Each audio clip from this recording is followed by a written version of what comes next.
ګرانو هیوادوالو، نن افغانان په نړۍ کې هر کوټ ته خوار شوي دي. دوی به ډیر شر د ټول نړۍ په سیاست کې یو سرګنده سیره وي. د افغانانو د دې پراخه حضور او مهم رول په پام کې نیول سره موږ د نړیوال تلویزیون په نوم یو تلویزیون رامنځته کړی چې مطلقاً یو خپل مخې خپلواکه بې پرې او بې طرفه اداره ده. دا اداره به زموږ د هیوادوالو ترمنځ اړیکې لا پیاوړې کړي او د هغوی لپاره به یو مسلکي اغیزناک نوې عصري او معلوماتي پلیټ فارم وړاندې کړي.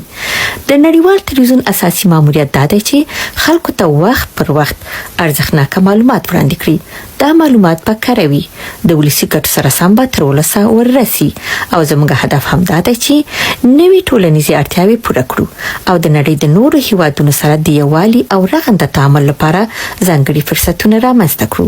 له دې امله په ټول درنښت له خپلو هیوادوالو نه که د نړۍ په هره سیمه کې وي غوښتنه کوو چې د دې تلویزیون په بریا کې زموږ ملاتړ شي او همکاري راسره وکړي.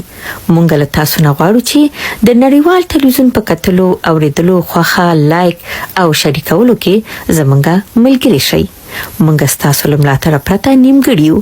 د نړیوال تلویزیون چلوونکو ته ستاسو د مرسته په هر څه ارزي او هم راته د ملي یووالي د پیاوړتیا او د افغانانو د نړیوال حضور د پرمختګ لپاره حیاتي او ژوندۍ ارزښت لري. موږ ستاسو ملاتړ ته سترګې په لار یو. درناوی، د نړیوال تلویزیون چلوونکې اداره.